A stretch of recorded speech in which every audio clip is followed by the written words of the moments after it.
అందరికీ నమస్కారం. పొట్టి శ్రీరాములు స్మారక సమితి వారు నెల నెల వెన్నెల అనే కార్యక్రమాన్ని నిర్వహిస్తున్నారు. ఆ కార్యక్రమాల్లో భాగంగా ఈరోజు ప్రముఖ రచయిత్రి, కవయిత్రి, పరిశోధకురాలు డాక్టర్ కొండపల్లి నీహారిణి గారు మాలతీ చందూర్ గారు సద్యోగం నవల గురించి తమ విశ్లేషణాత్మక ప్రసంగాన్ని అందిస్తారు. ముందుగా ఈనాటి విశ్లేషకురాలు డాక్టర్ కొండపల్లి నీహారిణి గారి పరిచయాన్ని తెలుసుకుందాం. సాహిత్య రంగంలో విశేషంగా కృషి చేస్తున్న డాక్టర్ కొండపల్లి నీహారిణి గారు గొప్ప వారసత్వాన్ని అటు పుట్టిన ఇంటి నుంచి ఇటు మెట్టినింటి నుంచి గొప్ప వారసత్వాన్ని అందిపుచ్చుకున్నారు. ఆ ఇరు కుటుంబాల వారసత్వాన్ని తాను కొనసాగిస్తున్నారు. ఆమె డిసెంబర్ 8, 1963న పూర్వపు వరంగల్ జిల్లా, ప్రస్తుత జనగాం జిల్లాలోని చిన్నపెండ్యాల గ్రామంలో జన్మించారు. వారి తండ్రి పెండ్యాల రాఘవరావు గారు, వారి అమ్మగారు పెండ్యాల కౌసల్యాదేవి గారు.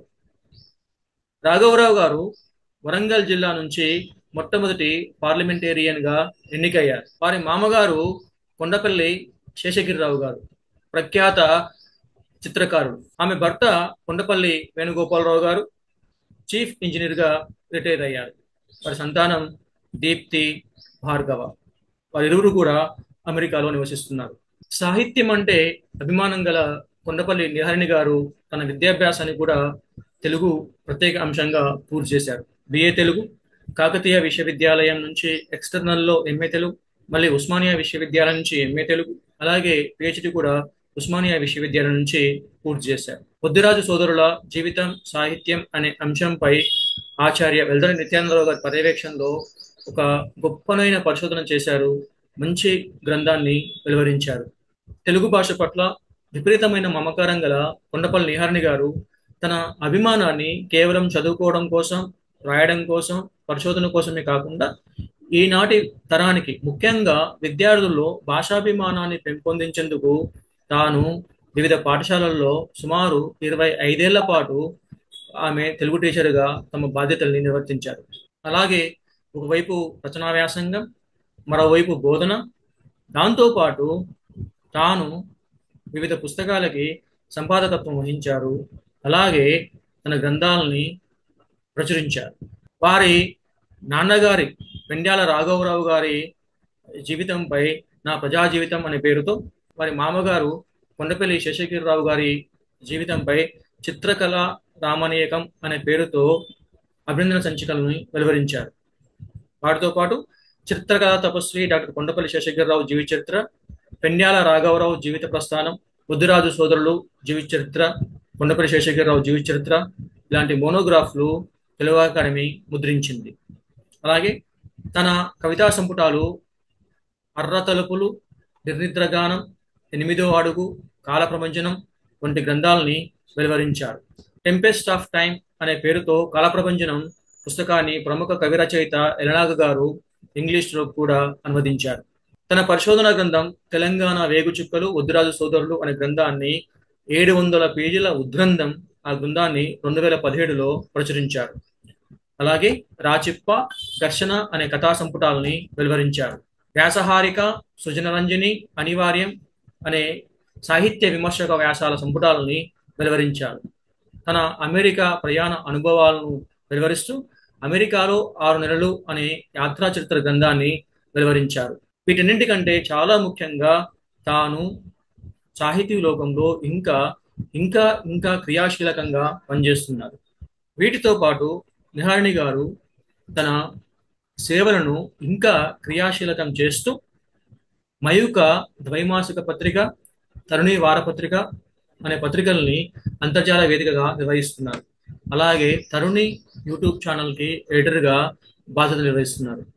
సంపాదకులుగా కూడా తన సాహిత్యాన్నే కాకుండా సమకాలీన రచయిత్రుల సాహిత్యాన్ని, సమకాలీన సాహిత్యాన్ని అందరికీ చేరవేసే గొప్ప ప్రయత్నాన్ని తన భుజాలకి ఎత్తుకున్నారు.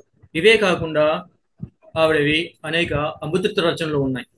కంటే తెలంగాణ స్త్రీల సాహిత్య విమర్శ గ్రంథం, విశ్వమానవి దీర్ఘకావ్యం, సందర్భాలు, సమాలోచనలు, సాహిత్య విమర్శ వ్యాస సంపుటి, రచనలు, రచయితలు, పుస్తక సమీక్షలు, పీఠికలు వ్యాసాలు, మదిలో నుంచి .com కవితా సంపుటి, బందూక్ నవల సమగ్ర విశ్లేషణ వంటి అమృత రచనలు ప్రచురణకు నోచుకోవాల్సి ఉంది. తెలుగు సాహిత్య రంగంలో విశేషమైన సేవలందించిన కొండపల్లి రిహార్ని గారిని అనేక పురస్కారాలు వరించాయి. తెలంగాణ అమెరికా తెలుగు సంఘం వారు విద్య సాహిత్యంలో అత్యున్నత పురస్కారం కింద అందించే exemplary contribution and excellence in Telugu literature and education from TTA 2024 పురస్కారాన్ని 2024 జూన్ 24న ఆమె అందుకున్నారు.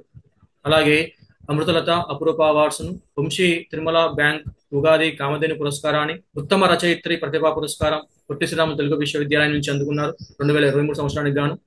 ఉత్తమ మహిళా అవార్డు వాషింగ్టన్ అమెరికా తెలుగు సంఘం వారి నుంచి మహిళా దినోత్సవం సందర్భంగా 2022లో అందుకున్నారు. 2022లో ప్రజాకవి కాళోజీ జాతీయ పురస్కారాన్ని తెలంగాణ సాహిత్య కళాపథం వారి నుంచి అందుకున్నారు. శ్రీమతి తిరుమల రాజలక్ష్మి స్మారక సాహితీ పురస్కారం 2020 గాను అందుకున్నారు. జీవచరిత్ర విభాగంలో కీర్తి పురస్కారం పొట్టి శ్రీరాములు తెలుగు విశ్వవిద్యాలయం నుంచి 2014 సంవత్సరంలో అందుకున్నారు. ఈ రకంగా ఇప్పటి వరకు ఆమె 28 పురస్కారాలని అందుకున్నారు. దేశ విదేశాల్లో జరిగిన జాతీయ అంతర్జాతీయ సెమినార్లలో పాల్గొని వివిధ అంశాలపైన 20కి పైగా పత్రాలు సమర్పించారు. అమెరికాలో తెలుగు భాషా సాహిత్యాల సుస్థిర ప్రగతి, మగ సంసారం నాటకం, శ్రీవాద దృక్పథం, రుద్రరాజు సోదరులు, శ్రీవాద సాహిత్యం, కవిత్వం, విశ్వంబర, డాక్టర్ సి నారాయణ రెడ్డి సాహితీ సప్తాహం వంటి అంశాలపై సుమారు 20కి పైగా పత్రాలని ఆమె సమర్పించారు.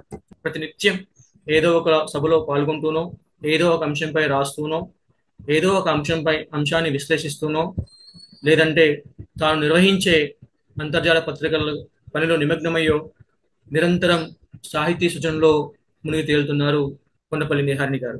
విశిష్టమైన సాహిత్యానుభవం కలిగిన డాక్టర్ కొండపల్లి నిహారిణి గారి నుంచి మాలతి చంద్రు గారి సద్యోగం నవల విశ్లేషణని మనం ఆస్వాదిద్దాం.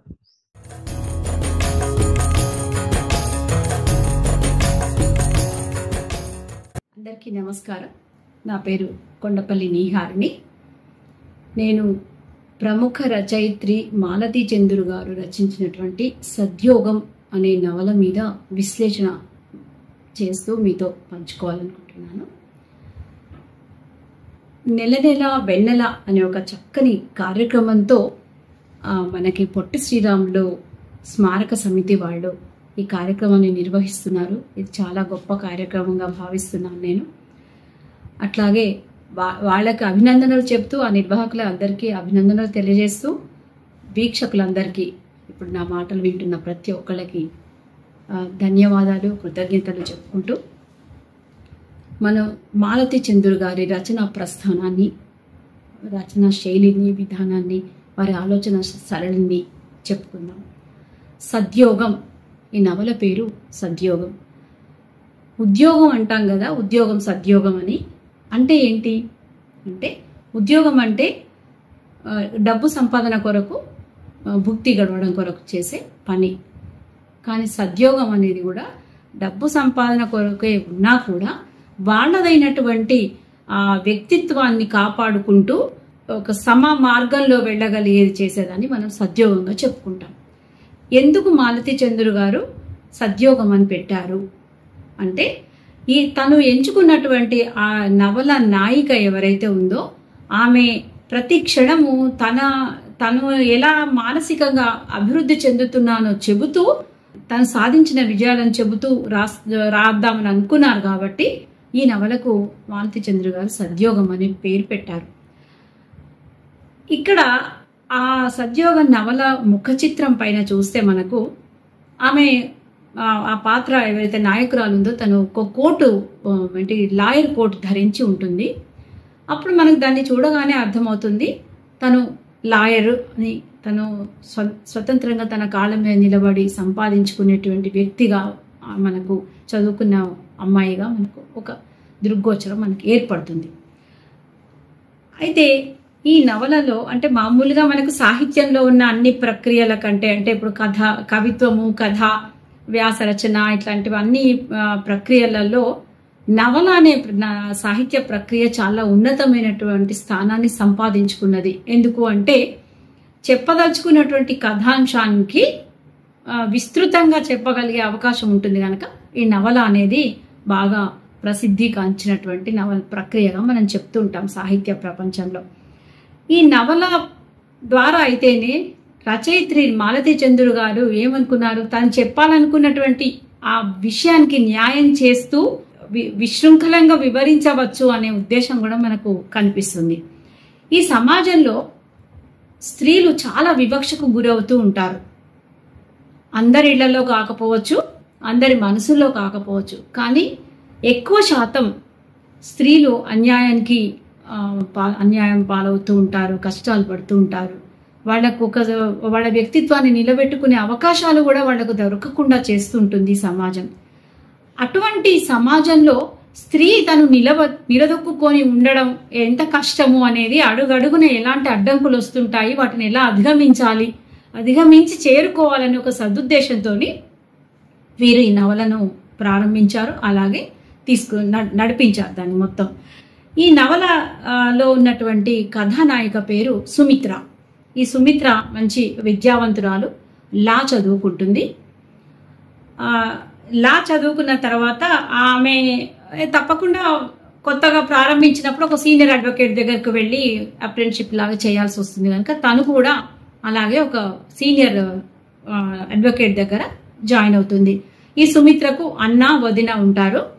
అన్న తీసుకువెళ్ళి అడ్వకేట్ దగ్గర చేస్తారు. అతని పేరు వెంకట్రామన్. ఆ ప్రాంతంలో ప్రసిద్ధి చెందినటువంటి లాయర్. ఆ పరిచయం చేసిన మరుక్షణం నుంచి ఈ అమ్మాయి, ఈ సుమిత్ర ఆ సీనియర్ ప్రవర్తనని ఆయనను అంచనా వేస్తూ నన్ను ఎక్కడో తక్కువగా చేస్తున్నాడు అని అమ్మాయి ఎక్కడెక్కడ తక్కువ చేస్తున్నాడు అనేది కూడా పసిగడుతూ ఆ ప్రతి ఒక్క క్షణం తనను తాను ముందుకు తీసుకెళ్లడం కొరకు తను ఇంకా మంచి ప్రూఫ్ చేసుకోవాలి, నేను నిరూపించుకోవాలి, నా శక్తి సంపద చూపించాలి అని ఒక తపనతోటి ఆమె ప్రయాణం అంతా సాగుతుంది. ఈ నవలలో ఎక్కడెక్కడ ఒక అడ్వకేట్ గా తను ఏ కేసు ఎలా తీసుకున్నది, ఏ కేసు అతను ఇస్తాడు, ఏ కేసులో ఎలా గెలుస్తుందా ఓడిపోతుందా అనేదంతా తీసుకొస్తూ ఆ అమ్మాయి పూర్వం ఉన్నటువంటి ఆమె ముందు ఏమి అనుభవించిందో అవన్నీ ఎక్కడా చెప్పకుండా ఆ నవలను నడిపిస్తారు మాలతీ చంద్రుడు గారు. ఈ కేసులతో పాటు ఆమె జీవిత ప్రస్థానం అనేది మనకి నవలలో కనిపిస్తూ ఉంటుంది. ఇక మనం మరి ఇంత గొప్పగా మలవగలిగినటువంటి మాలతీ చంద్రుడు గారి గురించి కూడా మనం 2 మాటలు చెప్పుకోవాలి. మీ అందరికీ తెలుసు ఆవిడ గొప్ప రచయిత్రి అని, అయినా కూడా ఒకసారి పునశ్చరణ చేసుకుంటే బాగుంటుంది. 1928 డిసెంబర్ 26న నూజువీడులో మాలతీ చంద్రుడు గారు జన్మించారు. ఆవిడ ప్రముఖ రచయిత్రి, ప్రముఖ కాలమిస్టు.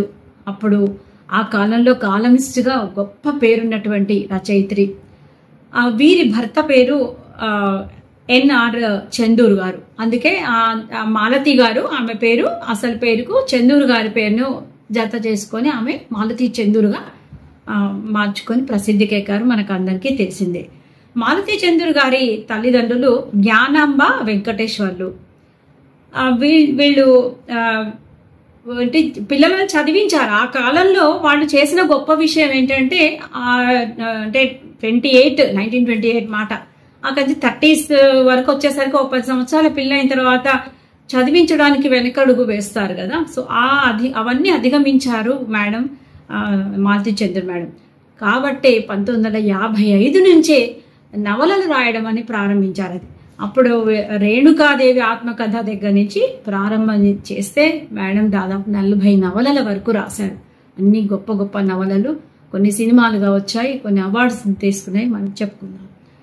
అయితే కొన్ని నవలలను పేర్లు చెప్పుకుందాం. ఆవిడ రాసిన 40 నవలల గురించి కాకుండా కాంచన మృగం, వైశాఖి, మనసులోని మనస్సు, భూమిపుత్రి, కృష్ణవేణి, శిశిర వసంతం, శతాబ్ది సూర్యుడు, హృదయనేత్రి ఇటువంటి ఫేమస్ నవలలను మనం గుర్తు చేసుకుందాం. ఇక్కడ ఈ హృదయనేత్రి అనే నవలకు 1992లో కేంద్ర సాహిత్య అకాడమీ అవార్డు కూడా వచ్చింది ఈ నవలకి.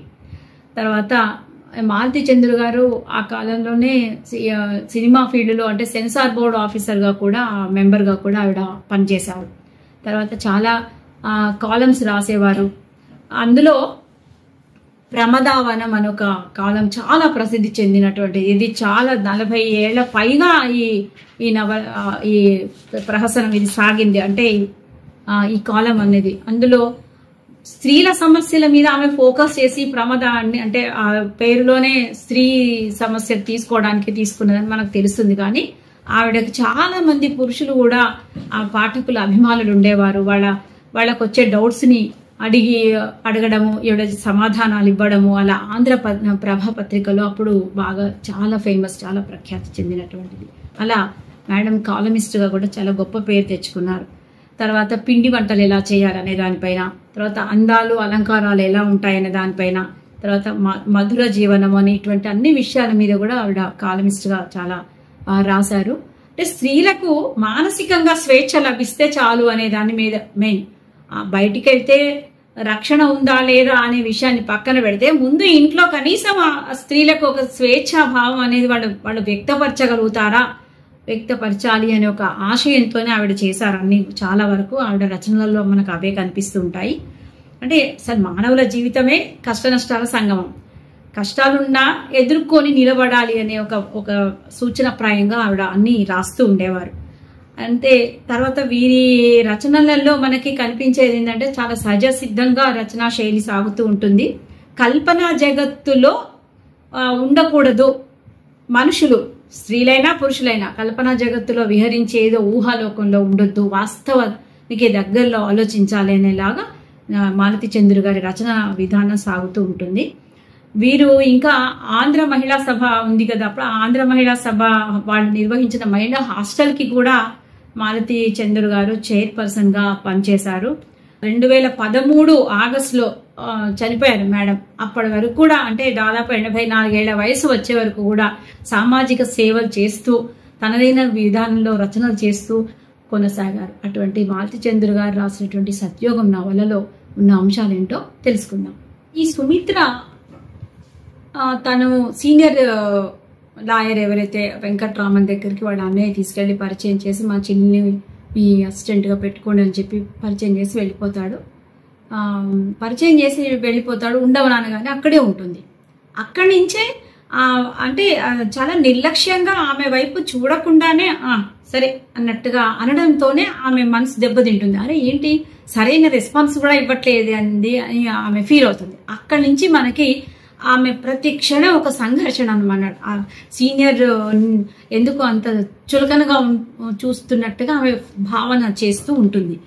అయితే ఆ కేసుకి వెళ్తున్నాను, ఇగో ఇది ఈ కేసు, దీన్ని చదివి ఏమన్నా రాయి, నీకు ఎలా రాస్తావు రాయి అని ఇస్తాడు. ఇస్తే ఆ కేసునంతా చదివేసేసి అమ్మాయి ఆ కేసులో ఉన్నటువంటివి ఎలా పాయింట్ రేజ్ చేయాలి, ఏది అడిగితే బాగుంటుందని కొన్ని పాయింట్స్ రాసి ఇస్తుంది. ఇస్తే మరి రాయమని అన్న వ్యక్తి చదవాలి కదా, అవి చదవడు. ఆమె ఇవ్వగానే అక్కడ పక్కన పెట్టేసేసి లోపలికి వెళ్ళిపోతాడు ఇంట్లోకి. అదేంటి చదవలేదు అని. అలాగే వస్తాడు, వెంటనే చక్క మళ్ళీ కార్లో ఈ అమ్మాయిని కూడా కూర్చోమంటాడు, నాతో పాటు వచ్చేసేసే అని కోర్టుకు వెళ్దామంటాడు, తీసుకెళ్ళిపోతాడు.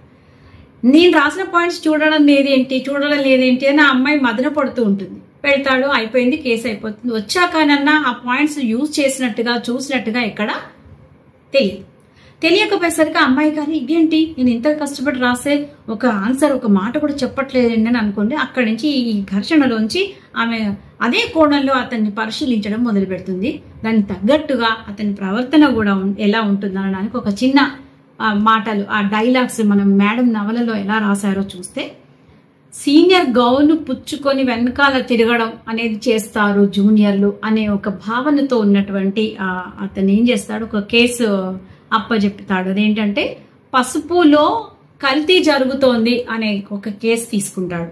ఆ షాప్ అతన్ని పట్టుకొని ఈ కేసు పెట్టినందుకు ఆ కేసు నేను కల్తీ చేయలేదని ఆ షాప్ అతను వస్తాడు వీళ్ళ దగ్గరికి. ఆ కేసును డీల్ చేయమని దాని పూర్వాపరాలన్నీ కనుక్కొని రాసుకొని రా అని చెప్తాడు.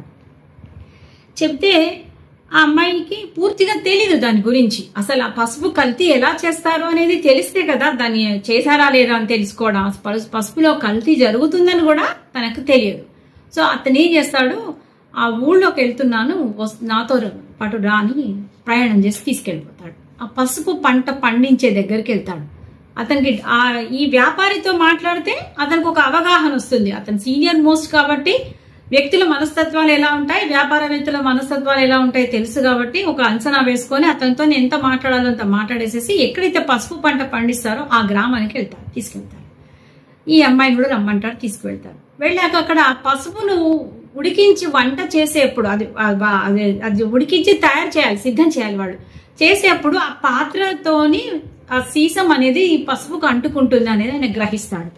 గ్రహించి తిరిగి వచ్చిన తర్వాత ఆ కేసును ఈ అమ్మాయికి ఎక్స్ప్లెయిన్ చేస్తాడు. అప్పుడు ఈ అమ్మాయి లోపల కొంచెం మార్పు వస్తుంది. ఇతని ప్రవర్తన అంటే నన్ను చులకన చేయాలని కాదు, ఆయన స్వభావ సిద్ధంగా అలా మాట్లాడతాడు, గబుక్కున అనేస్తాడు, కోపంగా ఉంటాడు, చనువుగా మాట్లాడు అని అది తనంతా మళ్ళీ అర్థం చేసుకుంటూ ఉంటుంది అనమాట. ఓహో, అయితే నాకు చెప్పడం కొరకే వీరిలా ప్రవర్తిస్తున్నారు, నాకు నేర్పించడం కొరకే అని మళ్ళీ అనుకుంటుంది. ఆ ఒక కేసు, ఆ కేసులో కూడా ఈ లాయరే గెలుస్తాడు. ఈ వెంకట్రామనే గెలిచాడు గనక బాగా ఊళ్ళో బాగా పేరు ఇంకా పెరుగుతుంది ఆయన గనక చేపట్టాడు గనక అది వచ్చింది అని. అయితే నేను రాశాను కదా, నేను కూడా వెళ్ళాను కదా అక్కడికి, నేను కూడా చేశాను కదా, నాది ఎక్కడ రావడం లేదని ఒక భావన ఈ అమ్మాయి మనసులో, ఈ సుమిత్ర మనసులో ఏర్పడుతుంది. ఆ పసుపు కొమ్ముల మీద సీసం పూత ఉన్నట్టుగా దాంట్లో పరిశోధనలో తెలుసుకొని అది ఎందుకు వచ్చింది అనేది తెలుసుకోవడం అనేది ఈ అమ్మాయి నేర్చుకున్నటువంటి ఒక జ్ఞానం. ఇక్కడ ఈ నవలలో ఇప్పుడు మేడం రాసిన మాలతి చంద్ర గారు అలా రాయడం వల్లనే కదా మామూలుగా మనలాంటి పాఠకులకి కూడా ఓహో ఈ పసుపు తయారీ ఇలా చేస్తారు, దాంట్లో ఇలా జరుగుతుందని మనకు తెలుస్తుంది. అంటే ఒక సైంటిఫిక్ రీజన్ ను కూడా ఆవిడ చెప్పడం, ఒక నాలెడ్జ్ మనకి ఇవ్వడం. అక్కడ అంటే నవల ఏదో అదే చెప్పాను కదా, వాస్తవ జగత్తుని దాటి ఆవిడ పక్కకి వెళ్లకుండా రాయడంలో మాలతి చంద్రుడు గారి ప్రత్యేకత మనకు కనిపిస్తుంది ఇక్కడ. ఆ తర్వాత ఈ నూనె, నేతి వాటిల్లో చేసే కల్తీలను గురించి ఆ విషయాలు కూడా మనకు అందులో రాస్తారు నవల నడకలో. ఆ తర్వాత ఇంకొక కేసు వస్తుంది మద్రాసులో, అక్కడ పిఠాపురం వాళ్ళ అక్కడ ఒక గృహస్థుల ఇంటికి సంబంధించింది ఆస్తి పరంపరలో ఒక కేసు వస్తుంది. ఆ కేసుని ఇతనికి అప్పగించినప్పుడు ఇక్కడ ఉండి ఏదో చెయ్యొద్దు, అక్కడికి వెళ్ళి కనుక్కోవాలనుకుంటాడు. అనుకొని ఈ అమ్మాయిని కూడా రమ్మంటారు, తనతో పాటు రమ్మంటే ట్రైన్లో బుక్ చేసుకొని ఈ అమ్మాయిని కూడా తీసుకెళ్తారు. అయితే ఇక్కడ ఎంత విచిత్రంగా అంటే మానవ స్వభావం ఎలా ఉంటుంది, బయట ప్రపంచం ఎలా ఉంటుంది అనేది ఇక్కడ చాలా బాగా రాస్తారు. మామూలుగా కోర్టులో వేరే కొలీగ్స్ ఉంటారా, ఈమెతో పాటు ఇంకో 2-3 లేడీ కొలీగ్స్ ఉంటారు. వాళ్ళ సంభాషణ తను వింటూ ఉంటుంది మధ్యాహ్నం వేళ భోజనాలప్పుడు ఆ కోర్టులో పక్కన గదిలో కూర్చొని. అప్పుడు ఏంటి అంటే స్త్రీ పురుష సంబంధాన్ని ఎలా అంటగట్టి మాట్లాడతారు, అక్కడ గురు శిష్య సంబంధమా సోదర సోదరి సంబంధమా అనేది కాకుండా ఆడమగా మాట్లాడుతున్నారు అంటేనే వేరే అర్థంలో చూస్తారు అనే దాన్ని ఆ చర్చలలో బాగా తీసుకొస్తారు మేడం. అక్కడ ఇక్కడికి వచ్చిన తర్వాత అమ్మాయికి భయం ఏర్పడుతుంది. అరే ఈ సార్తో పాటు నేను కలిసి వెళ్ళాను అనుకోకుండా ఫస్ట్ క్లాస్ భోగిలో ఒకటే దాంట్లో ఒకటే ఫస్ట్ క్లాస్ భోగిలో ఆ సార్తో పాటు ఈ అమ్మాయి కూడా ప్రయాణం చేయాల్సి వస్తుంది. సో తన లోపల అనుకోకుండా ఒక భయం, ఒక జంకు ఏర్పడుతుంది. నన్ను ఎవరన్నా ఇలా చూస్తే నన్ను కూడా నా గురించి కూడా చెడ్డగా చెప్పుకుంటారు కదా, ఇతనికి నాకు ఏదో ఉందని అంటారేమోనని భయపడుతుంది. అంటే ప్రతి చిన్న విషయాన్ని మనకు అక్కడ అర్థం చేయిస్తారు మేడం అక్కడ. కానీ పాపం ఆ వ్యక్తి చాలా ఉన్నతుడు. ఆ వెంకట్రామన్ గారికి ఇలాంటి చెడు అలవాటు లేదు, చెడు దృష్టి లేదు, చెడు చూపు లేదు, చెడు ఆలోచన లేదు. మంచి వ్యక్తి, ఆయన వ్యక్తిత్వంగా చాలా మంచివాడు. కానీ ఈ చులకనగా అంటే తీసేసినట్టు మాట్లాడుతూ ఉన్నదాన్ని ఆ కోణంలోనే సుమిత్ర చూస్తుంది అనేది తర్వాత తనను తాను అనలైజ్ చేసుకుంటూ ఉంటుంది. అరే ఎంత బాగా మాట్లాడారు, ఏమీ అనలేదు నన్ను, ఎంత గౌరవంగా చూశారు అని ఆమె అనుకుంటుంది. అంటే దీంతో మనకు ఒకటి ఏం తెలుస్తుంది, మనం ఎప్పుడు కూడా సమాజం కోసం ఆలోచిస్తాం, కానీ మన భయం అంతా సమాజం ఏమనుకుంటుందో అనే భయంలోనే మనం బ్రతుకుతాం. అది కాదు అని చెప్పడం అన్నమాట ఇక్కడ మాలతి చంద్ర గారి ఉద్దేశం. ఎవరో ఏమో అనుకుంటారు కాదు, నీ మనసుకు నువ్వు తప్పు చేయకుండా ఉండడం అనేది చాలా ముఖ్యమైనటువంటి విషయం. ఇది కూడా మనం ఇక్కడ గ్రహిస్తాం, పాఠకులుగా మనం నేర్చుకుంటాం. ఆ తర్వాత అక్కడికి వెళ్తారు. వెళ్ళాక ఈ అమ్మాయికి ఒక బాధ్యతను అప్పగిస్తాడు. అది ఒక పెద్ద మనిషి, ఒక 80 సంవత్సరాలు దాటిన ఒక వృద్ధురాలు తన ఆస్తిని ఎవరికి రాయాలి అనే చర్చ వచ్చినప్పుడు, ఆమె భర్త చనిపోయాక ఆమె మీద బాధ్యత పడడము రాయాలి అంటే ఈమె పెంచుకున్న ఒక అబ్బాయి, పెంచుకోవడం అంటే పని అబ్బాయిగా వచ్చినటువంటి అబ్బాయినే తన కొడుకులాగా భావించి చూసుకోవడం. ఆ అబ్బాయి కూడా ఈమె తల్లి లాగా భావించి వీళ్ళ మంచి చెడులన్నీ చూసుకుంటుంటాడు. అతడు కాలం చేస్తాడు, ఈమె ఉంటుంది. అయితే పాలివాళ్ళు ఉంటారు, జ్ఞాతులు అంటాం కదా, పాలివాళ్ళు అంటాం. వాళ్ళు ఈ ఆస్తి మాకు చెందాలి, అతనికి ఇవ్వద్దు అని చెప్పి కోర్టులో కేసేస్తారు. సరే, కోర్టు కేసు ఏదన్నా కానీ మనుషులు ఎలాంటి వాళ్ళు, ఈ అబ్బాయి ఆమెను నిజంగా మోసం చేస్తున్నాడా లేదా ప్రేమ చూస్తున్నాడా అనే విషయం మనకు ఎలా తెలుస్తుంది, మనం అక్కడికి వెళితేనే తెలుస్తుందని చెప్పి తీసుకెళ్తారు. తీసుకెళ్ళి నువ్వు ఆ పెద్ద మనిషితో మాట్లాడు అంటారు. నాకేం తెలుసు అంటే నేనేం మాట్లాడతా అంటుంది. ఏం మాట్లాడతా ఏంటి, ఇంకా అర్థం కావట్లేదా, ఆమెతో మాట్లాడితే నీకు తెలుస్తుందని. సో తను వెళ్ళి ఆ పెద్ద మనిషి దగ్గర కూర్చొని ఆమె దగ్గర వాంగ్మూలం అంతా తీసుకుంటుంది. తీసుకున్న తర్వాత ఈమె చెప్పినటువంటి పాయింట్ ఆధారంగానే వెంకట్రామన్ గారు ఆ కేసును గెలుస్తారు. ఇది ఒక కేసు. ఇక్కడ కూడా తను విజయం సాధించినట్టే అని ఆ అమ్మాయి తన వ్యక్తిత్వాన్ని ఇంకా కొంచెం ఒక మెట్టుకు ఎక్కించుకొని ధైర్యంగా ఉంటుంది. ఇక్కడ కూడా 2 పాయింట్స్ మనకి మేడం చూపించారు. ఒకటేమో మనం ఇందాక చెప్పుకున్నట్టుగా ఎంతసేపు సమాజం కోసం భయపడి ఆలోచిస్తామే కానీ మన గురించి మనం ఆలోచించము అనే దాని మీద ఒకటి, అది కరెక్ట్ కాదని చెప్పడం ఒకటి. ఇంకొకటి ఇప్పుడు ఏదైనా ఒక డాక్టర్ అయినా, ఒక లాయర్ అయినా, ఒక టీచర్ అయినా, ఒక లెక్చరర్ అయినా వాళ్ళ వృత్తి ధర్మానికి న్యాయం చేయాలి అనే దాన్ని కూడా మనము ఈ కేసు విషయంలో మనకు మేడం రాసిన దగ్గర మనకు అర్థమవుతుంది. ఈ సద్యోగ నవలలో ఇలా అంటే కోరికలు, బలహీనతలు, సంఘర్షణలు ఇవన్నీ మనిషిని అతలాకుతలం చేస్తూ ఉంటాయి. దీంట్లోంచి బయటపడడమే జీవితం అని ఆ సీనియర్ వెంకట్రామన్ ఎప్పటికప్పుడు చెప్పకుండానే తన ప్రవర్తనతోనూ తన మాటలతోనూ అమ్మాయికి ఒక లెసన్ చెప్తూ ఉన్నట్టుగా అల్లుకొస్తారు. ఈ కేసు అయిపోతుంది. ఇక్కడ ఈ లాయర్లు ఎవరైతే తన కొలీగ్స్ ఉంటారో అమ్మాయికి మధురం అనే ఒక ఆమె, ఇంకొక పాత్ర ఉంటుంది. వీళ్ళిద్దరు ఈ చర్చలలో ఈ మధురము ఏం చేస్తుంది, ఒక సీనియర్ లాయర్ని తను జూనియర్ లాయర్గా జాయిన్ అయిన అతని దగ్గర ఎవరి దగ్గర అయితే జాయిన్ అవుతుందో అతన్ని పెళ్లి చేసుకుంటుంది. సో ఇదంతా దీని వలన చూసే వాళ్ళకు దృష్టి వేరే రకంగా ఉంటుంది. ఆయనను బుట్టలో వేసుకుందానో ఈమెను బుట్టలో వేసుకుందా అనే ఒక భావనతోని అక్కడ చూపిస్తారు. ఆమెతో మాట్లాడుతూ ఉంటుంది కనుక ఈ అమ్మాయికి ఎప్పటికప్పుడు భయం అన్నమాట. ఎక్కడ కొంపదీసి నన్ను కూడా అలాగో అనుకుంటారేమో అని ఒక భయం ఎప్పటికప్పుడు. ఈ సీనియర్ వెంకట్రామన్కి పెళ్లి అవుతుంది, 2 పిల్లలు, భార్య. మళ్ళీ అప్పుడే ఆమె కూడా డెలివరీ అవుతుంది. అంతకుముందే ఇంట్లోనే ఆ ఇల్లును కూడా వర్ణిస్తారు. అందులో వాళ్ళ ఆచారాలు పద్ధతులను వర్ణిస్తారు.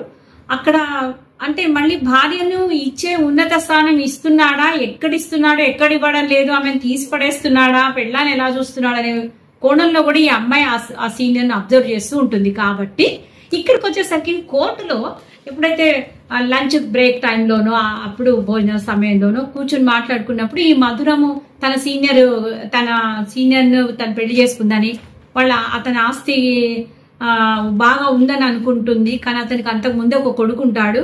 ఆ కొడుకు తండ్రి ఇద్దరు విచ్చలవిడిగా ఖర్చు పెడుతున్నారని అదంతా చెప్తూ ఉంటుంది అన్నమాట. వీళ్ళకు ఇది తప్పుడు కేసులో ఏదో చేసి అతను మోసం చేస్తాడు. అతని మీద కేసు పడుతుంది. పరారులో ఉంటారు తండ్రి కొడుకులు. ఈమె ఒక్కతే ఉంటుంది. ఇంటి ముందర ఇంటికేమో తాళం వేసి ఉంటుంది, గేటు దగ్గరికి వేసి ఉంటుంది, ఇంటికేమో తాళం వేసి ఉంటుంది. అయితే ఆ ఫ్రెండ్ తను లేదు తన ఇంట్లోనే ఉంటుంది చూడు అని. పోలీసులేమో లేదని రాసేసుకున్నారు కదా మరి అని అంటే, కాదు ఇంట్లోనే ఉందని వెనక ద్వారం నుంచి వెళితే వెనక నుంచి తలుపు తీసి ఉంటుంది, ఈమె ఉంటుంది, తలుపు కొట్టాలని తీస్తుంది. అంటే ఇక్కడ ఏంటి, ఇక్కడ కూడా ఆలోచన ఎలా ఉంటుంది మనుషులని చూపించడం. ఈమె ఎప్పటికప్పుడు ఈ రెండింటిని పోల్చుకుంటూ వాళ్ళు ఎలా అనుకుంటారు, ఇప్పుడు ఈ సార్తో నాకెలా అనుకుంటారు అంటూ ప్రతిసారి ఒకవైపు ఏమో ఇతను నన్ను అవమానంగా చూస్తున్నాడు, నన్ను ఎంతసేపటికి నాకు ఉన్నతమైనటువంటి స్థానం ఇచ్చి ఒక జూనియర్ అయితే ఏంటి, మేము చదువుకొని వచ్చాము, నేనేమో ఊరికే పనికొచ్చానా, అట్లా కాదు కదా, నాకు సరి అయినటువంటి విలువ ఇవ్వడం లేదు, మంచిగా మాట్లాడడం లేదు అని ఒక కోపంతో ఆ కసితో ఈమె అతని మీద ఆలోచిస్తూ ఉంటుంది. ఇక్కడ వైపున చూస్తే బయట ప్రపంచంలోనేమో కొలీగ్ ఎవరైతే వేరే లాయర్ ఉందో ఆవిడది ఇలాంటి సందర్భం చూస్తుంటుంది. తర్వాత ఇదే ముచ్చట అతనితో మాట్లాడినప్పుడు, నేను చెప్పలేదా అతను వెళ్ళిపోయాడు, పోలీసులకు చిక్కకుండా అండర్ గ్రౌండ్ వెళ్ళిపోయాడు అంటేనే నీకు అర్థమవుతుంది కదా అని చెప్తాడంటే, ఇక్కడేంటి మనుషుల వ్యక్తిత్వాలను వాళ్ళను అంచనా వేయడం కష్టము, వేషధారణ, డాంబికము, ఖర్చు చేసే విధానము, ఈ ధనము, ఈ ఆర్థిక పరిస్థితులు ఇవి కాదు, మనిషి లోపల ఇంకో మనిషి ఉంటాడు అనేది ఇక్కడ మనకి ఈ కథలో ఈ నవలలో మనకు నేర్పిస్తారు. అలా ఈ మధురంతో మాట్లాడుతున్నప్పుడు జరిగినటువంటివి. ఈ జూనియర్గా ఇతని దగ్గర ఉన్నప్పుడు ఆమె ఎప్పటికప్పుడు బేరీజ్ వేసుకుంటూ పోతున్నప్పుడు ఆడవాళ్ళ స్థితి ఎప్పటికైనా కూడా ఎప్పుడు కష్టాలలోనే ఉంటుంది. 80% 90% ఆడవాళ్లకు అనేది కూడా ఆ అమ్మాయి తన మనసులో అనుకున్నట్టుగా రాస్తారు. ఇంత గొప్ప చదువులు చదువుకున్నా ఇలాగే ఉంటుంది అని. ఇప్పుడు చాలా వరకు మనము ఈ నవలను విశ్లేషణ చేసుకున్నప్పుడు, కథకైనా నవలకైనా తీసుకున్నప్పుడు అంటే వర్ణనాత్మక విషయం ఎలా ఉంది, వాడు సూత్రీకరించే విషయం ఎలా ఉంది, తర్వాత ఏదైనా ఒక శాసన విమర్శ లాంటిది ఏదైనా ఉందా, అంటే ఒక పర్స్పెక్టివ్ ఎలా ఉన్నది అనేదాన్ని మనం చూసినప్పుడు కథ, గమనము, వస్తువు ఇవన్నీ దీనిలో లెక్కలోకి తీసుకోవాల్సి వస్తుంది. అందుకనే చాలా జాగ్రత్తగా ఎక్కడ ఈమె పుట్టు పూర్వోత్తరాల విషయాన్ని చర్చకు రానియకుండా, ఈ సీనియర్ లాయర్ ఎప్పుడూ కూడా ఆమెను ఏమీ అడగకుండా అలా జాగ్రత్తగా అల్లుకొచ్చారు మాలతి చంద్ర గారు. కాబట్టే పాఠకులకు ఆ కథని ఇంకా చదవాలి అని మనం ముందుకు వెళ్తూ ఉంటామే కానీ మనకి విసుగు అనిపించదు అనమాట. రచన శైలి అలా ఉంది. ఆ తర్వాత చిన్న చిన్న కేసులు వాదించడానికి సుమిత్రకి ఇస్తూ ఉంటాడు. ఈ క్రమంలోనే ఒక కేసు వస్తుంది. అదేంటంటే మహమ్మద్ బాషా అని ఒక నేరస్తుడుకి సంబంధించిన ఒక కేసు వస్తుంది. ఏంటి అంటే గడియారం షాప్లో వాచ్ దొంగతనం చేసినట్టుగా ఒక కేసు వస్తే అక్కడ పట్టుబడ్డది ఒకళ్ళు, దొంగతనం చేసింది ఒకళ్ళు, పట్టుబడ్డది ఇంకొకళ్ళు అవుతారు. ఆ కేసు వచ్చి మేమేం తప్పు చేయలేదు సార్, మా మీద వేశారు, ఇది ఎవరో మేము వెళ్లే వరకే అది దొంగతనం చేసి మా మీద వేశారు, మీరు వాదించండి అని చెప్పి ఆ కేసు వీళ్ళ దగ్గరికి, వెంకటరామన్ దగ్గరికి వస్తుంది. ఆ కేసుని అమ్మాయికి ఇస్తాడు, నువ్వు డీల్ చేయింది అని. అంటే ఒకవైపు స్వతంత్రంగా నేను కేసు డీల్ చేయమంటున్నాడు, నాకు ఒక కేసు ఇచ్చాడు అని తనకు సంతోషం అవుతుంది. కానీ మళ్ళీ ఒక జంకు, నేను చేయగలనా ఆయన లేకుండా అని మళ్ళీ ఒక జంకు. అలా ప్రతిసారి ఎక్కడెక్కడ ఈమెకి నేర్పిస్తుంటాడు, లా విషయాలను చెబుతూ ఉంటాడో అక్కడ మళ్ళీ ఒక పునశ్చరణ చేసుకుంటూ ఉంటుంటది ఆ అమ్మాయి. ఆ క్రమంలో నువ్వు వెళ్ళి జైల్లో ఉన్నటువంటి ఆ ముద్దాయిని కలిసి రాపో అని చెప్తాడు. చెప్తే జైల్లో ఉన్న ముద్దాయి నేను జైలుకి వెళ్ళడం ఏంటి, నేను వెళ్ళను అంటుంది. అంటే వెళ్ళకుంటే ఇలా, మరి నువ్వు నీ వృత్తి ధర్మము, నువ్వు అన్ని చేయాల్సి వస్తుంది. నువ్వు అలా అదో చెప్పానా, ఆడవాళ్ళు మగవాళ్ళు ఇది మీరే పెట్టుకుంటారు ఈ నియమాలు అన్నట్టుగా తీసుకొస్తారు. దాంతో ఏమవుతుంది, ఆమెకు మళ్ళీ ఒక రకమైనటువంటి నేను ఆడదానని చెప్పి భయపడి నేను కేసు చేయడానికి నేను వెళ్ళకపోతే ఎలా, పరిశీలించకుంటే మళ్ళీ అనుకొని సరే సార్ వెళ్తాను అంటుంది. వెళ్తుంది. వెళ్ళగానే అక్కడ అంటే ఎవరేం చూస్తున్నారో ఏమో, నేను జైలుకి వస్తున్నానంటే, నన్ను పోలీస్ స్టేషన్కి వస్తున్నానంటే నన్ను ఎవరు చూస్తున్నారు, పోలీస్ స్టేషన్కి వెళ్తున్నానని అనుకుంటారేమో, ఇలా ఈ భయం ఉంటుంది ఆ అమ్మాయికి. ఈ భయం నుంచి సరే ఏమైతే అయింది, ఇంత దూరం వచ్చానుగా తప్పదని లోపలికి వెళ్తుంది. ఆ ముద్దాయి ఈమెను చూడగానే నువ్వా అంటాడు. అక్కడ రాసినప్పుడు కూడా మేడం ఎంత జాగ్రత్తగా రాశారంటే నువ్వా అంటాడు. అనగానే వీడు నన్ను నువ్వా అంటాడా అని కోపంతో గిరిక్కున వెనక్కి వెళ్తుంది అని రాస్తారు. మనకు అనిపిస్తుంది నువ్వా అన్నంత మాత్రాన కోపం వచ్చి కేసు వదులుకొని వెనక్కి వెళ్తారా ఎవరైనా? కాదు కదా, ఏదో ఉంటుందని తప్పకుండా పాఠకులకు ఒక అనుమానం స్ఫురిస్తుంది. అలా రాసి వదిలేస్తారు. తను వస్తుంది, నేను ఈ కేసు చేయనండి అంటుంది. వెంకటరామన్ దగ్గరకు వచ్చి నేను ఈ కేసు చేయనండి అని అంటే, అదేంటి ఎందుకు చేయనంటున్నావు అంటే, నన్ను చూసి వాడు నువ్వా అన్నాడు, నేను చేయనని అంటుంది. అని అంటే నువ్వా అన్నంత మాత్రాన నువ్వు కేసు వదులుకుంటావా? అది కాదు, నువ్వు ఈ కేసు చేసి నువ్వు వాదించి బయటపడి గెలిచావంటే నీకు ఒక పేరు వస్తుంది, నువ్వు నిలదొక్కుంటావు అంటాడు. సేపటికి వాదించినా నేను చెయ్యనంటుంది. అప్పుడు ఇతనికి డౌట్ వస్తుంది, ఏం కారణమో చెప్పు, నువ్వు ఎందుకు చేయనంటున్నావని. అప్పుడు బాగా ఏడ్చేస్తుంది. మద్రాసు నది మన సముద్ర తటి దగ్గరికి తీసుకెళ్ళి అక్కడ కూర్చొని బాధపడుతూ చెప్తుందనమాట. తన గతం చెప్తుంది. అప్పటి వరకు ఎంతో జాగ్రత్తగా అల్లుకుంటూ వస్తారు. అన్న వదినలు ఎక్కడ డిస్టర్బ్ చేయనట్టుగా. తండ్రి ఈమె పేరు మీద ఒక షాప్, ఒక ఇల్లును కొని దాన్ని కిరాయికి ఇచ్చి దాన్ని రెంట్కి ఇచ్చి అది ఆదాయం తనకు వచ్చేలా చేశాడని, తండ్రి అలా వదిన ఎప్పుడు కూడా ఈమెని అంటే అంత పెద్దదైనా పెళ్లి కాలేదు, పెళ్ళెందుకు, ఇవన్నీ రానియకుండా జాగ్రత్తగా అల్లుకుంటూ వస్తారు కదా. ఇక్కడ బయటపడుతుంది పాత్ర. ఇప్పుడు ఆ పాత్ర బయటపడినప్పుడు ఏంది ఆ చెప్తుంది నాకు ఏం జరిగిందంటే అని. ఇక్కడండి మన మైండ్ బ్లాక్ అయిపోతుంది. అసలు మనం ఎక్కడున్నాము, మనం ఎలాంటి ఆలోచనలు మన చుట్టూ పరిసరాలు ఉంటున్నాయనేది తెలియకుండానే జీవిస్తూ ఉంటాం. తన యవ్వనంలో ఉన్నప్పుడు స్కూల్ చదువు అయిపోయాక బాగా సినిమాలు చూస్తుండేదాన్ని అని చెప్తుంది. బాగా నవలలు చదివేదాన్ని, కథలు చదివేదాన్ని, పత్రికలు చదివేదాన్ని. వాటిల్లో అంతా కూడా ఆ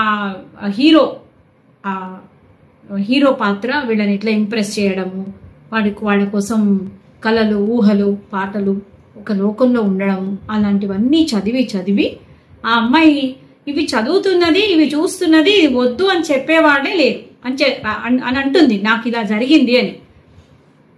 ఎదురుంగింట ఇంట్లో దిగిన ఒక అబ్బాయిని ప్రేమించి ఇద్దరు కలిసి లేచి వెళ్ళిపోతుంది. సరే మరి లేచిపోయింది. ఎలా పోయింది? లేచిపోవడానికి డబ్బు కావాలి కదా, వాడి దగ్గర ఏం డబ్బు లేదు. చూడ్డానికి అందంగా ఉన్నాడు అంతవరకే. ఇంట్లో ఉన్నటువంటి తన నగలను, తనకు సంబంధించినవన్నీ ప్యాక్ చేసుకొని డబ్బు తీసుకొని పారిపోతుంది. ఎక్కడికో బాంబే లాంటి సిటీకి తీసుకెళ్తాడు. అక్కడ అసలు వాడి విశ్వరూపం బయటపడుతుంది. వాడికి ఏమీ లేదు, అన్నీ ఉన్నట్టు చెప్తాడు, భ్రమింపజేస్తాడు అన్ని. అక్కడ ఒక చిన్న చాలా మామూలు ఒక సందు లాంటి చోట ఆ ఇల్లు రేకుల షెడ్ లాంటి దాంట్లో సంసారాన్ని పెట్టాక మెల్లిమెల్లిగా కొంతకాలం ఈ అమ్మాయి నగలన్నీ ఒకటి అమ్ముకుంటూ బ్రతికినంత కాలం వాడు ఏమన్నాడు అమ్మాయిని. నగలు అయిపోయాక ఇక మొదలవుతుంది గొడవ ఇద్దరి మధ్యన. ఏం పని చేయడు, ఏం డబ్బులు సంపాదించడు. అక్కడి నుంచి వాడి ఫ్రెండ్స్ అని చెప్పి ఎవరో వచ్చి ఈ అమ్మాయిని నువ్వు వాళ్ళకు లొంగి ఉంటే ఏమవుతుంది, మనకు డబ్బులు ఇస్తారు కదా అనే ఒక భావన తీసుకొచ్చేసేస్తాడు. ఇది ఈ అమ్మాయి భరించలేకపోతుంది. ఈ కష్టాలన్నీ నేను భరించాను కానీ అది మాత్రం నేను సహించలేకపోయాను. నాకు అన్నం లేకున్నా మంచిదే కానీ నా క్యారెక్టర్ మీద దెబ్బ అయ్యేట్లా ఉందనేసి పారిపోయి ట్రైన్ ఎక్కేసేసి బ్యాక్ తల్లిదండ్రుల దగ్గరికి వస్తుంది. ట్రైన్ ఎక్కింది ఒకటే నాకు గుర్తున్నది సార్. ఎలా వెళ్ళానో, ఎలా ట్రైన్ దిగి మా ఇంటి వరకు ఎలా నడిచానో కూడా నాకు అర్థం గుర్తుకు రాదు. అంత ఘోరమైన ఆకలిలో ఉన్నాను నేను వెళ్ళగానే మా అమ్మ నాన్న నన్ను ఆదరించారు అని చెప్తుంది. ఈ పాయింట్ మనకి ఇక్కడ బాగా ఆకట్టుకుంటుంది. అంటే ఇప్పుడు పరువు ప్రతిష్ట అనేది ప్రతి ఒక్కళ్ళకు ఉంటాయి. అది ఏ స్థాయిలో ఉన్న వాళ్ళకైనా, ఆడవాళ్ళకైనా, మగవాళ్ళకైనా, కుటుంబీకులకు ఎవరికైనా ఉంటుంది. అయినా కూడా తన తండ్రి ఏం చేశాడు, తన కొడుకుకు ఇబ్బంది అవుతుందనో, కుటుంబం పేరు పోతుందనో ఈ అమ్మాయిని గెంటేయకుండా తన కూతురు నష్టపోయింది జీవితంలో, తన తప్పు తాను తెలుసుకొని మళ్ళీ బ్యాక్ వచ్చింది, నేను ఆదరించాలి అని తల్లిదండ్రులు తల్లిని ఏమనొద్దని భర్త చెప్పి భార్యతోని అమ్మాయిని జాగ్రత్తగా సాకుతారు. అప్పుడు ఈ ప్లేస్ మార్చేసేసి వేరే సిటీకి బెజవాడ నుంచి ఇక్కడికి విజయవాడ నుంచి మద్రాస్కి షిఫ్ట్ అయిపోయి అక్కడ తన ఆస్తిని తీసుకొచ్చి ఇక్కడ ఆస్తి ఇక్కడ కొని రెండిండ్లు కొని కొడుకుకొకటి కూతురుకొకటి ఏర్పాటు చేసి ఆమెకు నికర ఆదాయం వచ్చేలాగా ఏర్పాటు చేస్తాడు. అప్పుడే చదివిస్తాడనమాట. కాలేజ్ చదివించడము, మొత్తం తర్వాత డిగ్రీ చదివించడము, లా చదివించడము అవన్నీ.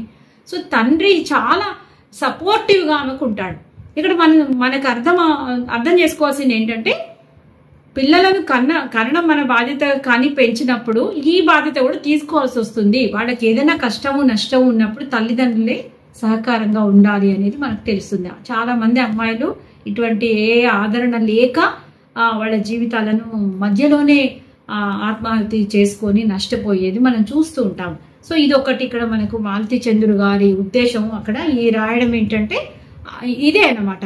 అంటే దాన్ని మళ్ళీ మిస్యూజ్ చేయలేదు. ఈ అమ్మాయి కూడా చదువుకొని మంచి స్థానం తెచ్చుకోవాలి, ఇంకా ఈ పిచ్చి వేషాలు చెయ్యొద్దు, ఇది కాదు ముఖ్యం, జీవితంలో ముందు మనం సెటిల్ కావాలి, అసలు నాకు ఒక పరిపక్వత లేదు ఆమె అదే రాస్తుంది. చెప్తూ ఏడుస్తుంది వెంకట్రామన్తో సుమిత్ర చెప్తూ, అసలు నేను ఏం చదువుతున్నాను, నేను ఏం చూస్తున్నాను, అది మంచిది కాదు అని చెప్పేవాళ్ళే లేరు మాకు. నేను అదే ఒక నిజమైన జీవితం అనుకొని ఒక ఊహాలోకంలో విహరించి నేను ఆ అబ్బాయిని ప్రేమించానని చెప్పి వెళ్ళిన వాడే ఇప్పుడు మనకి ఇక్కడ ముద్దాయిగా కనిపించాడు, నేను అందుకే వాడి కేసు చెయ్యను అంటున్నాను. ఇంతకన్నా ముందు ఈ వెంకట్రామన్ ఏం తెలుసుకుంటాడు, అతనికి పెళ్ళైంది, ఒక పాప ఉన్నది అని తెలుసుకుంటాడు. వాడికి పెళ్ళైంది, పాప ఉన్నది, జరుగుంటది, నీకు ఒక బ్యాడ్ ఎక్స్పీరియన్స్ నీకు జరుగుంటది. అయినంత మాత్రాన నువ్వు ఆ కేసు వాదించనంటే ఎట్లా అంటే, నేను ఎట్లా వాదిస్తాను, వాడు నాకు అన్యాయం చేసినటువంటి వాని కేసు నేను ఎట్లా వాదిస్తాను అంటుంది. అంటే అక్కడే ఉంది. నువ్వు నువ్వు అన్ని స్మూత్ గా హాయిగా ఉన్న దగ్గర కాదు మన ప్రతాపం చూపించాల్సింది, కష్టాలలో ఉన్న దగ్గర నుంచే మనం బయటపడాలనేది నేర్చుకోవాలని ఇతను బాగా అమ్మాయికి చెప్పి, లేదు అటువంటి కేసు అంత భయంకరమైనటువంటి జటిలమైనటువంటి కేసు, తప్పు చేయలేదు, నేరం మోపబడింది, నువ్వు దాన్ని ప్రూవ్ చేసి నువ్వు ఈ కేసు గెలిస్తే నువ్వు నిలబడతావు అని చెప్తే, నేను గెలవక్కర్లేదు, నేను నన్ను ప్రూవ్ చేసుకోవక్కర్లేదు, నాకేమొద్దు అంటుంది. అంటే అది కాదు, ఒక డాక్టర్ ఉన్నాడు అనుకో, అప్పుడు వచ్చినటువంటి పేషెంట్తో వ్యక్తిగతంగా నచ్చకున్నా ఇష్టం లేకున్నా డాక్టర్గా తన బాధ్యత ఏంటి, ప్రాణాన్ని కాపాడాలి కదా. అలాగే నువ్వు అక్కడ ఆ వ్యక్తిత్వంతో నీకు గతంలో జరిగిన దాన్ని నువ్వు ముడివేసి ఇప్పుడు ఉన్నటువంటి ఆ కష్టంలో ఉన్న బయటపడేను అనడం చాలా తప్పు, అది నీ వృత్తికే అన్యాయం చేసింది దాని అవుతావు అంటాడు. అని అమ్మాయిని ఒప్పించి, అప్పుడు నీకు చేతగాక వదిలేస్తున్నా అని చెప్పరాదు, ఇంతెందుకు అంటాడు. ఇలా ఆమెను రెచ్చగొట్టి ఆమెను ఒప్పుకునేలా చేస్తాడు. సరే సార్ నేను చేస్తా అంటుంది. అన్న తర్వాత ఇక్కడ మళ్ళీ ఒక బ్రేక్ ఇస్తారు. ఆ బ్రేక్ ఎంత బాగా ఉంటుందంటే, దానివల్ల ఇది బ్రేక్ వచ్చిందని కూడా మనకు పాఠకులకు తెలియదు, కథ చదువుతూ పోతాం మనం, మొత్తం అయినాక తెలుస్తుంది మనకు అక్కడ ఎందుకు ఆవిడ ఆపి వేరే ఎత్తుకున్నారు అనేది. అది అన్నమాట. ఇది అంటే ఈ కథాకథన శైలికి ముఖ్యమైనటువంటి విషయం అదే అన్నమాట. ఒక గుంభనంగా దాన్ని తీసుకురావాల్సినటువంటి బాధ్యత రచయిత మీద ఉంటుంది. అప్పుడు ఇతను ఏం చేస్తాడు, ఈ లోపల వెళ్ళి నీ కేసు ఆవిడ వాదిస్తుంది అంటే, ఆమె నాకు వాదించొద్దు సార్, మీరే వాదించండి అంటాడు వాడు. ఎందుకయ్యా అంటే, ఆమె వాదిస్తే నేను కేసు గెలవలేను సార్, నేను ఓడిపోతే మళ్ళా నన్ను ఇంకా ఇంకా నాకు ఎక్కువ పడుతుంది, ఎక్కువ నెలలు నన్ను అరెస్ట్ చేస్తారు, నేను వద్దు మీరే చేయండి అంటాడు. అంటే ఒరే పిచ్చివాడ, ఆమె తండ్రి ఆమె అన్న పెద్ద లాయర్, ఇక్కడ ఈమె ఏం చెప్తే అదే అవుతుంది, ఈమె కనుక కోపం వచ్చి నువ్వు ఎందుకు వద్దంటున్నావో నాకైతే తెలియదు, కానీ నువ్వు వద్దనంటే ఈ అమ్మాయి వెళ్ళిపోయింది అనుకో, ఈ కేసు కొట్టేసే దాకా తీసుకొస్తుంది, అప్పుడు నీ ఇష్టం, నువ్వే చప్పుడే నేను చెప్పిన మాట విని అన్ని విషయాలు అమ్మాయికి చెప్పు, నీకు జరిగిందంతా చెప్పి నువ్వు ఆమె ఏ ప్రశ్నలు వేస్తే దానికి ఆన్సర్స్ చేయని చెప్పి బాగా బెదిరించేసి వెళ్తాడు. ఈ విషయం ఈ అమ్మాయికి తెలియదు, ఇది మనకు తర్వాత తెలుస్తుంది. ఈ సుమిత్ర ఏం చేస్తుంది, ఆ కేసు వాదిస్తుంది, గెలుస్తుంది. గెలిచిన తర్వాత సార్ మీరు కనుక ఉండుంటే నాకు ఇంత 15 నెలలో ఎంతో కేసు వేస్తారు, శిక్ష నాకు ఈ మాత్రం శిక్ష కూడా పడేది కాదు, ఈ మొహం పోరా అని వాడిని పంపించేసేసి వచ్చి, ఇతను ఏం చేస్తాడంటే ఈ వెంకట్రామన్ ఆవిడ ఫైల్స్ చేతిలోంచి ఇట్లా అందుకుంటాడు, ఆమె ఫైల్స్ పట్టుకుంటాడు. అంటే ఇక్కడ ఒక సీనియర్ ఒక జూనియర్ ఫైల్స్ పట్టుకోవడం అంటే అది చాలా వింత అన్నమాట. అందులో ఈయన మహా గర్వంగా ఎప్పుడు ఉన్నటువంటి వాడు నన్ను నా దగ్గర నుంచి ఫైల్స్ తీసుకున్నాడని, సార్ నా ఫైల్స్ మీరు అంటూ, అవును ఇప్పుడు మనం కొలీగ్స్ అంటాడు, మన సబార్డినేట్స్ ఇప్పుడు అంటాడు. అదన్నమాట. అంటే ఇంతసేపు ఇంతవరకు నవల అంతా అల్లుకొచ్చిన దగ్గర అంతా కూడా ఈ వెంకట్రామన్ ఒక క్రూరుడిగా, ఒక కోపిష్టిగా, ఒక స్త్రీలను తక్కువ చేసేవాళ్ళలాగా అలా తీసుకొచ్చినటువంటి వ్యక్తిని ఒకేసారి అలా చూపిస్తారు అక్కడ. ఈ అమ్మాయి అనుకున్నట్టుగా మనకు తెలుస్తూ ఉంటుంది, పాఠకులకు ఏమనిపిస్తుంది, అంతే కదా, ఒక విజ్ఞత కలిగినటువంటి వాడు, బాగా తెలివైనటువంటి వాడు తొందరగా లొంగి ఎట్లా అంటే అట్లా మాట్లాడారు, అలా ఒక పద్ధతిగా ఒక మెయింటైన్ చేస్తారని మనకు అనిపిస్తుంటుంది. కానీ మనం పాత్ర కోణంలో చూస్తే మనకు అలా అనిపించదు. అమ్మాయికి ఎంతసేపు ఉక్రోషం, నన్ను తక్కువ చేస్తున్నాడు అని. ఇక్కడ ఈ ఫైల్స్ తీసుకొని మనం ఇప్పుడు సబార్డినేట్స్ అని అనగానే ఆమె చాలా ఆశ్చర్యపోతుంది, చాలా ఆనందపడుతుంది. ఆ తర్వాత వచ్చాక కార్ డోర్ తీసి కూర్చోమని, ముందు సీట్లో కూర్చోమని చెప్పడం, తర్వాత సెకండ్ ఇస్తాను. సెకండ్ ఇవ్వగానే ఇంకా అమ్మాయి ఎలా అంటే, అబ్బా సార్ సెకండ్ ఇచ్చాడు, నాకు చేయి కలిపాడు అని అనుకొని అక్కడ ముగింపు చేసినప్పుడు ఈమె ఏం చేస్తుంది, ఆ చేయిని తీసి ఇట్లా కళ్ళకద్దుకుంటుంది. ఈ కళ్ళకద్దుకోగానే ఆయన ఇంత సెంటిమెంట్ ఫుల్ అని అనేస్తాడు, అక్కడ ముగించేస్తాడు. అంటే ఈ నవల మనకి ఏం చెప్తోంది అనేది అంటే చూస్తే నాకు ఇక్కడ ఈ ఒక్క పాయింట్ కాస్త నాకు ఆశ్చర్యం అనిపించింది. అదేంటి మేడం అంతా అల్లుకొచ్చి చివరికి మళ్ళీ పురుషుడి దగ్గరికి రాగానే స్త్రీని తక్కువ చేసేసిందా అని అనిపించింది. అట్లా భావిస్తాం మనం. అంటే దీని నుంచి రెండు ప్రతి విషయానికి బొమ్మ బొరుసు, ఒక నాణానికి బొమ్మ బొరుసు ఉన్నట్టుగా రెండు కోణాలు ఉంటాయి. వేరే కోణంలో కూడా మనం ఆలోచించవచ్చు అని చూపించారు దీంట్లో. అంటే తను ఎందుకు అంత ఎమోషన్ ఎందుకు కావాలి, ఇది స్త్రీ స్వభావంగా అయిందనే కదా మనకు అక్కడ అర్థమవుతుంది. అది చూపించారు. ఎందుకు స్త్రీలు ఇంకా ఎందుకు అంత ఎమోషనల్ గా ఆలోచిస్తారు, ఎందుకు ఆయన అంత లెవెల్కి ఎదగాలి, ఆయన లాగా కావాలి. నీది నువ్వు చేసుకోవచ్చు కదా, నీ స్థాయి ఏంటిది, నీ స్థాయిని పెంచుకోవడము, నీ పరిధి పెంచుకోవడం, నీ విజ్ఞానాన్ని పెంచుకోవడము, నీ ఆలోచన మార్చుకోవడం, ఇవి కదా. మళ్ళీ నీకు అతనితో పోలికెందుకు అని చెప్పడానికే ఆయనతో ఆ డైలాగ్ అనిపించినట్టుగా మళ్ళీ అనుకున్నాను. అంటే అందుకే చెప్తున్నాను, రెండు కోణాలు ఉంటాయి ప్రతి అంశంలో. అలాంటి ఒక సందిగ్ధమైనటువంటి భావాన్ని చెబుతూ నవలను ముగించేసేస్తారు. అక్కడ అమ్మాయి విజయమా అపజయమా, ఆమె చేసిన ఉద్యోగమా, ఇది సద్యోగమా, ఇది పాఠకులకి ఒక రకమైనటువంటి ఆలోచనను ప్రేరేపించి వదిలేశారు.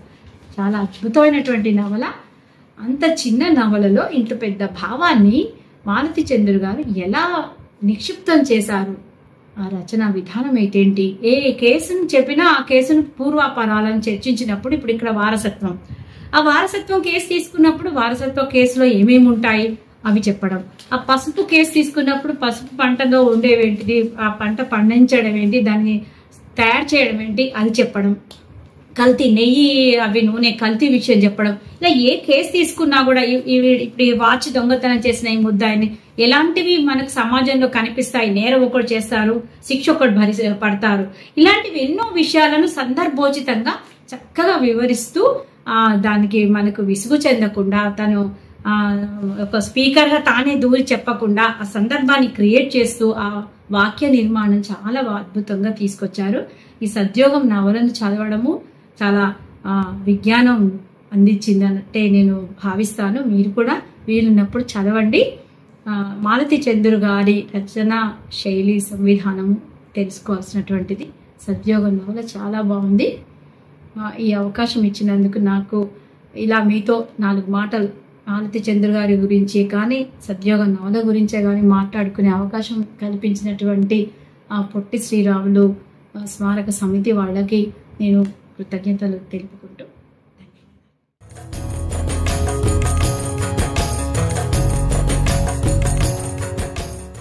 మాలతి చంద్రు గారి నవల సద్యోగం గురించి చాలా విపులమైన విశ్లేషణను అందించారు కొండపల్లి నిహారిణి గారు. నవల శీర్షిక సద్యోగం, ముఖ చిత్రం పాఠకుల మనసుల్లో ఎలాంటి ప్రభావాన్ని చూపిస్తాయో చెప్తూ, అలాగే మాలతి చంద్రు గారి పరిచయాన్ని చెప్తూ, నవల నడిచిన విధానం, నవల్లోని కథల్ని, ఆయా ఘట్టాలని చాలా వివరంగా విశ్లేషించారు. అలాగే సుమిత్ర అనే పాత్ర ఒక సాధారణ మహిళకు ప్రతీక. అంటే తాను మోసపోయింది, ఆ మోసపోయిన విధానాన్ని నవల చివరి దాకా అలాగే దాన్ని రివీల్ చేయకుండా ఉంచడం పాఠకుల్లో ఆసక్తిని కలిగించని చెప్పారు. ఈ ఘట్టాలు వివరిస్తున్నప్పుడు, ఆయా కేసుల్ని విశ్లేషిస్తున్నప్పుడు మాలతి చంద్రు గారు ఊహల్లో విహరించారు. వాస్తవ జీవితాల ఆధారంగా రచనలు చేస్తారని కొండపల్లి నిహారిణి గారు చెప్పారు. అందుకే ఆయా కేసులను విశ్లేషిస్తున్నప్పుడు వాటి పూర్వాపరాలని చాలా సహజ సిద్ధంగా వర్ణించారు. సాధారణ యువతులు ఎలా అయితే ప్రేమలో మోసపోతారో అలా మోసపోయింది. అలాంటి మోసపోయిన సందర్భాల్లో తల్లిదండ్రులు వ్యవహరించాల్సిన తీరు ఎంత గొప్పగా ఉండాలనో ఈ నవల ద్వారా చూపించారని కొండపల్లి నిహారిణి గారు చెప్పారు. సెంటిమెంటల్ ఫూల్ అని నవల ముగించడానికి కూడా నిహారిణి గారు ప్రశ్నించారు. అందులో అంతర్లీనంగా ఉన్న సందేశాన్ని ఆమె అందించారు. అంటే ఇంత చేసి ఇంత ప్రయత్నం చేస్తున్నప్పుడు ఇంకా ఒకరితో పోలికెందుకు, మగవారితో పోలికెందుకు, నీవు స్వతంత్రంగా ఎదగాలన్న ఒక సందేశాన్ని ముగింపులో రచయిత్రి అందించిందని కొండపల్లి నిహారిణి గారు గొప్పగా విశ్లేషించారు. సద్యోగం నవల చదవాల్సిన నవలగా, ఇది ఒక గొప్ప జ్ఞానాన్ని అందించే నవలగా ఆమె అభిప్రాయపడ్డారు. కొండపల్లి నిహారిణి గారికి ధన్యవాదాలు.